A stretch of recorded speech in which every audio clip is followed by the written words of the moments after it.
प्रताप जी, राजेश जी, श्री पूर्णराम जी, भाई साहब, बच्चों, बच्चियों और स्कूल स्टाफ के जितने भी अध्यापक महोदय और कोई ग्रामीण आए हुए हैं तो वो सभी का मेरे तरफ से सभी को नमस्कार। और हम आज बड़े हर्ष का विषय है कि हम कारगिल का दिवस मना रहे हैं जिसमें हमने विजय प्राप्त की।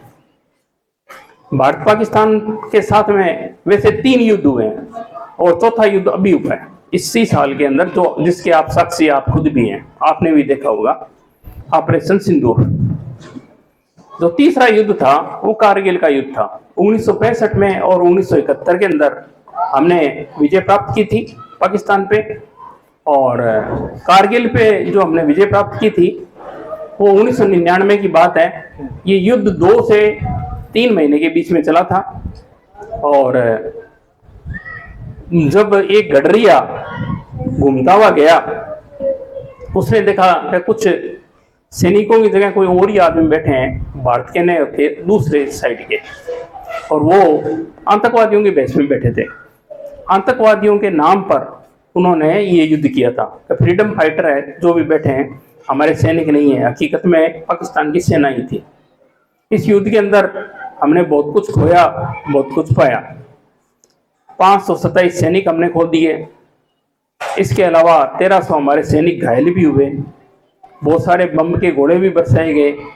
2 फाइटर जेट मिग वगैरह ने उन्होंने वो भी काम आए वहाँ पे, उन्होंने भी काम को लिया गया इस युद्ध के अंदर। ये पहली बार हुआ जब परमाणु शक्ति संपन्न 2 देशों के बीच में, भारत और पाकिस्तान, यानी उस समय पाकिस्तान परमाणु संपन्न देश हो चुका था। माननीय अटल बिहारी वाजपेयी के समय ये हुआ था। और सबसे बड़ी अचंभे की बात यह है कि यहाँ पर मुजफ्फर भी आया था भारत के अंदर। और ऐसी स्थिति थी कि जब हम ज्यादा विश्वास करते हैं उसी समय हमारे साथ में धोखा होता है। वही हुआ हमारे साथ में, लंबे समय से धोखा होता रहे। आपको सबको विदित होगा, ये सीमा जन कल्याण समिति जो काम करती है उसके बारे में कुछ तो राजेश जी ने आपको थोड़ा बहुत बताया परिचय। सीमा जन कल्याण समिति कार्य करती है पूरे भारत के लिए, जिससे हम आज पाकिस्तान कहते हैं, जिसे हम बांग्लादेश कहते हैं, ये कोई देश नहीं थे, ये सब भारत का ही अंग था। भारत विशाल देश था, बहुत मजबूत देश था। पूरे विश्व के अंदर जो सबसे बड़ी सभ्यता संस्कृति है सिंधु घाटी सभ्यता से, जो जिससे ये देश पनपा। आज की तारीख में भी विश्व के 2 बड़े देश माने जाते हैं, एक भारत और एक चीन, जिनकी अर्थव्यवस्था 1900 यानी कहने का मतलब आज से करीबन अपने शुरुआत करें 2000 साल पहले, तो विश्व की लगभग 70 से 60% जो अर्थव्यवस्था थी इन 2 ही देशों के पास में थी। बाकी तो बहुत छोटे छोटे देश थे। अमेरिका तो कल का है, वहां पे अमेरिका में तो पूरे विश्व के आदमी गए थे। एक रेडिडीन का एरिया था, वहां पास है। अमेरिका, यूरोप भी बहुत बैकवर्ड था, कबीला स्थिति के अंदर था, और उसी समय हम संपन्न थे। उसी को याद करता है आरएसएस और सीमा जन कल्याण समिति, ये संघ की शाखा है एक तरीके की। और सीमा जन कल्याण समिति का उद्देश्य इसी उद्देश्य से किया गया है कि आज इतना देश हमारा छोटा रह गया है।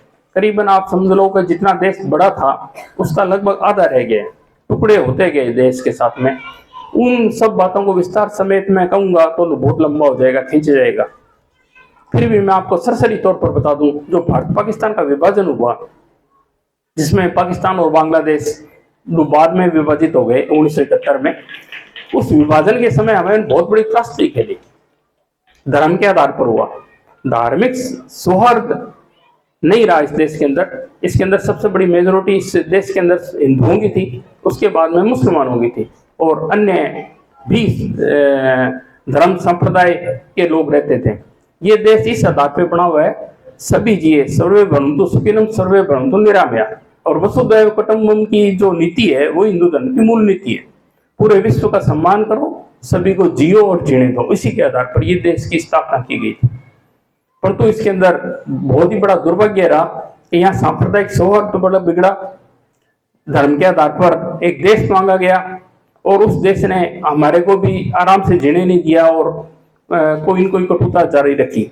अभी आपने थोड़े दिनों पहले सुना है, ये तो आप इसके खुद ने भी पूरी तरह से आप मीडिया पढ़ते भी हो कि ऑपरेशन सिंदूर में क्या हुआ था। कुछ आदमी आतंकवादी आए थे, 5-4 आदमी आतंकवादी, और उन्होंने कितने आदमियों को, 26 आदमियों को मौत के घाट सिर्फ धर्म के आधार पर बनाकर काट दिया।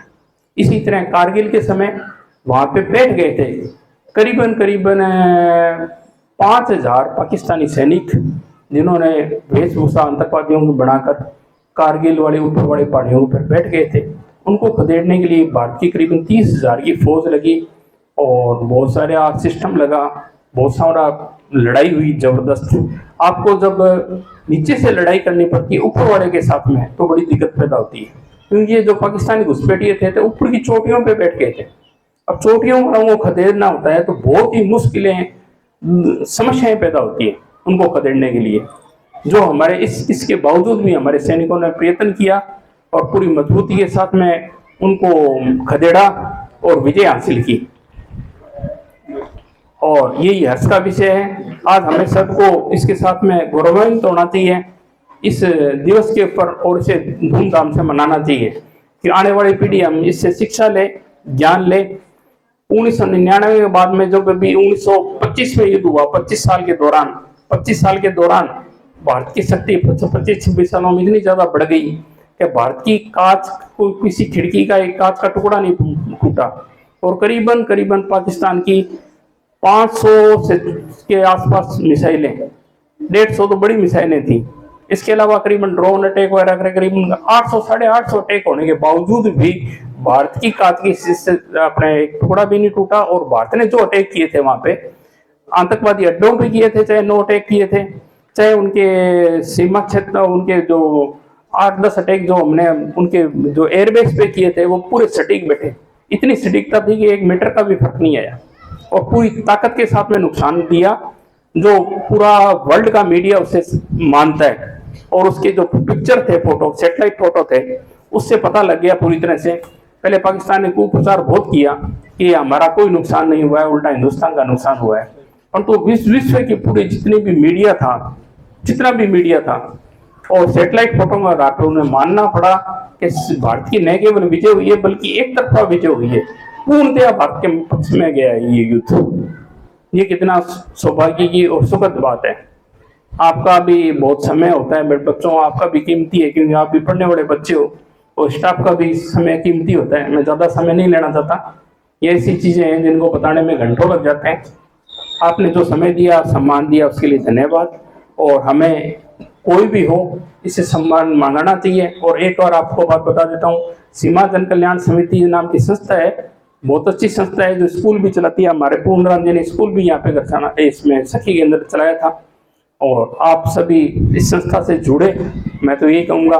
और देश के साथ में जुड़े, देश मजबूत होगा तो हमारी कभी सीमाएं कमजोर नहीं होगी, उल्टी बढ़ेगी और आगे तक बढ़ेगी। जो पाकिस्तान हमारे पर आज हमला करता है वो खुद टूट जाएगा आने वाले भविष्य के अंदर, क्योंकि उसकी आर्थिक स्थिति कमजोर हो चुकी है।